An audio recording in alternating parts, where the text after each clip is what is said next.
There's not a person in America, or the world for that matter, that doesn't recognize the name Abraham Lincoln.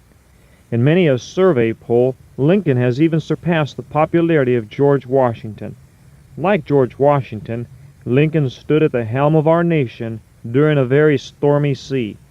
Lincoln, referring to the Civil War approaching, said, and I quote, "If we do not make common cause to save the good old ship of the Union in this voyage, nobody will have a chance to pilot her on another voyage." End of quote.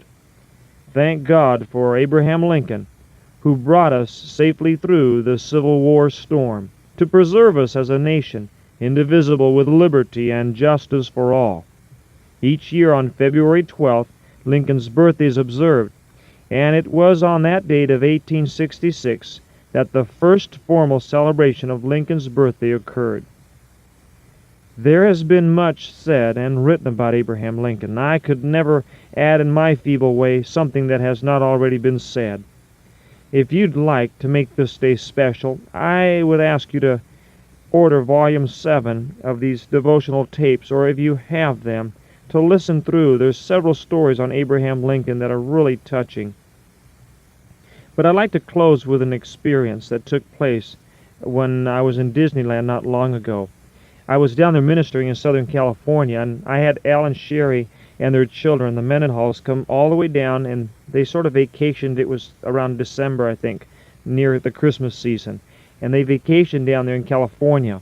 Well, we, of course, went to Disneyland. Who doesn't go to Disneyland on vacation? So we went down there, and we went in. It was kind of a stormy, overcast, gloomy kind of a day, so it wasn't very crowded. So as we went in, immediately to the right, I remember years ago seeing Abraham Lincoln there, but it had been a long time. It's called Mr. Lincoln. And so we rushed in there, and all of us, including the kids, and I wanted my children to see Abraham Lincoln. So we sat down, and it's a kind of a mechanical Lincoln. For those of you that haven't seen it, probably most of you have. And he stands up and he gives a speech, and it looks like the real Lincoln. And there's moving music in the background and a slideshow, and then, of course, Abraham Lincoln's speech. It was so excellent, so moving. Well, we left Lincoln, and since that's at the very beginning, oh boy, here comes the fun part. The roller coaster, and there's a Matterhorn, and there's Space Mountain, and the teacups, and Peter Pan ride, and you name it, it's all through Disneyland. And we went through this whole great time at Disneyland and had a good time like everybody's supposed to have. And then it was on the way back to the car. The park was about to be closed. In the winter, I think it closes at 6, and it was just pouring rain. And Al and I were rushing, and we were telling the kids, hurry up, hurry up. Well, what Al and I wanted to do is go catch Mr. Lincoln one more time. So I said to my wife, I'm going to run on ahead just in case the doors close. Maybe we'll get one last performance. And Al and I whisked into the Lincoln's Theater there, sat down, just made it. The doors just closed. My wife and kids and Sherry and Al's children all stayed outside in the lobby waiting for us. And we sat through Abraham Lincoln for the second time. And I tell you, the Lord began to move both on Al and I's part. I mean, it drew us to tears because it was so prophetic. And on the way out, Al and I were talking, and I think it was Al that said this. He said, you know, Richard, he said, amidst all this tinsel and all this glare and lights and flashing and rides and sounds, he said, I don't doubt that God has allowed this for the purpose of having Mr. Lincoln there. It was really an interesting feeling that was occurring between both of us. It was like we both were latching on to truth there. It's almost like there's a diamond laying there in the midst of all this confusion, and thousands of people walk by it but really never see the beauty of that diamond enough to even pick it up and take it home with them. They just kind of walk in and out, and they never pick up the diamond. And I feel that Mr. Disney, whether he did it intentionally or not, I don't know, but I believe God has used it almost prophetic. Al said this, he said, I believe that Walt Disney created Disneyland not for the rides, but for the purpose for people to hear Abraham Lincoln and see him. Now, I don't know if that's speaking and putting words into Mr. Disney's mouth, but when you strip everything away, all the rides and all the amusement park, the Mickey Mouse, the Donald Duck, and all that, and you strip it all away, you end up at Disneyland with, I believe, a prophetic word to where America is today. And I'd like to play for you that Abraham Lincoln speech that I heard with Al Mendenhall and my family on that wintry, rainy day at Disneyland.